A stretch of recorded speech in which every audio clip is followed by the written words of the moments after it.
Tadi kan kita bicara bahwa ketika kita puasa masih tetap harus bagaimana daya tahan tubuh kita itu menjadi kuat sehingga sahur juga bergizi, kemudian buka juga bergizi, kemudian yang kemudian perlu kita pertanyakan terkait dengan tarawih, Bang Din.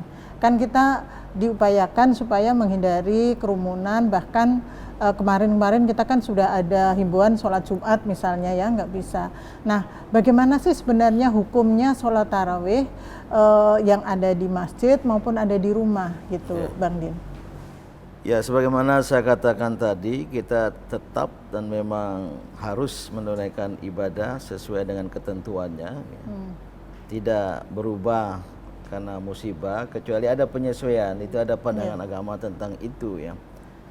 Karena kita mengetahui dari penjelasan para ahli ya, nanti kita undang dokter ya pada episode berikutnya untuk menjelaskan tentang wabah corona ini. Nah, antara lain penjelasannya kan harus ada ketahanan tubuh ya. Maka daya tahan kita ini harus kuat. Maka jangan sampai ya justru dengan puasa, tapi insya Allah selama puasa itu ya daya tahan tidak terkurangkan.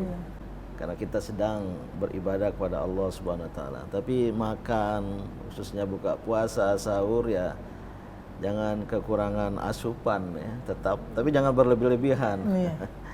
Karena Islam juga melarang kita untuk tabdzir ya, untuk israf ya, berlebih-lebihan di dalam berkonsumsi gitu.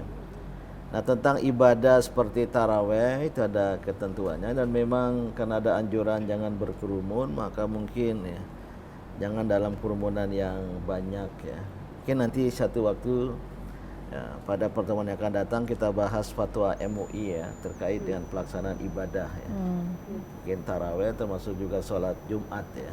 Nah, jadi tarawih tapi yang jelas ya ibadah tetap jalan terus dan kita tetap waspada ya. Jangan sampai kita berkeyakinan ini urusan Allah. Ada yang umat yang berpendapat demikian. Karena masyarakat kita banyak yang pro dan juga kontra. Udahlah, ini urusan Allah, masa kita beribadat kepadanya, beribadat di rumahnya, kemudian kita tidak. Allah Subhanahu wa taala itu sendiri ya.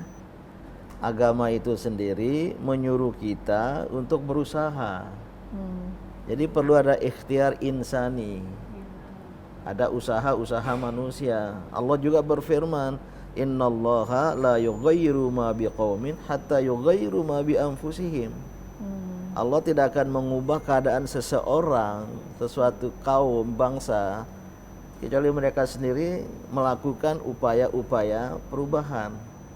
Jadi Islam ini jangan dianggap ya kita penuh serahkan pada Allah Subhanahu wa taala secara fatalistik ya, apa bahasa teologinya itu Jabar ya udahlah terserah Allah ya, karena kita dianjurkan untuk berusaha ikhtiar insani. Nah, salah satu ikhtiar insani agar kita jangan mudah terkena wabah ini, maka anjuran pemerintah, ulama, jangan banyak berkerumun. Itu mudah ya tersebar flu ini dekat-dekat kayak gini. Dan katanya ini tidak mudah terdeteksi. Ada orang-orang yang tidak menunjukkan gejala ya. Tahu-tahu dia mengidap corona. Dia pembawa. Baru nanti pada masa selama inkubasi tahu-tahu demam dan lain sebagainya. Kan ada ya. Ada pejabat yang dia tidak merasa pulang dari luar negeri atau habis rapat berinteraksi dengan suspek. Akhirnya juga dia terkena gitu. Jadi poinnya adalah tetap beribadah, kita sesuaikan diri, dan ikhtiar insani yang dianjurkan oleh agama itu harus juga kita lakukan gitu. Tadi juga dikatakan ya Bang Din bahwa Allah tidak akan merubah nasib suatu kaum kalau kita tidak berusaha merubahnya. Ada juga kan yang mengatakan begini, Allah tidak akan menguji kita di luar kemampuan kita begitu. Ya, betul. Nah, apa boleh kita mengartikannya seperti ini? Kalau di Cina memang secara kemampuan baik finansial maupun teknologi kan memang canggih gitu. Berarti kita nanti bisa berharap harusnya kita tidak separah Cina seperti itu, Bang Din. Iya, tidak harus dibandingkan dengan negara lain. Tapi Allah tidak akan membebani hambanya di luar batas kemampuan, termasuk tidak akan mendatangkan ujian di luar batas kemampuan. Allah Subhanahu wa taala sebagai Sang Pencipta sangat tahu, Maha mengetahui potensi kita, kekuatan kita. Maka justru inilah saatnya ya kita kerahkan segala daya upaya, potensi, pikiran, akal, ilmu, pengetahuan lain sebagainya untuk mencari cara kita membebaskan diri dari Bukan langsung bilang nggak mampu penyakit. ya. Yang nggak mampu, apalagi jangan sekali-kali bersuuzon kepada Allah, berprasangka buruk, itu sangat dilarang. Wah, Allah datangkan musibah yang berat ini, apalagi sampai kemudian meninggalkan Allah. Ada yang murtad loh, tidak sedikit. Ada yang murtad, keluar dari jalan Allah. Jangan, tetap berhusnuzon, kita terima muhasabah tadi, tapi ada ikhtiar insani. Ada upaya-upaya yang perlu kita lakukan secara cerdas, secara bersama-sama, agar kita bisa ya keluar dari musibah ini.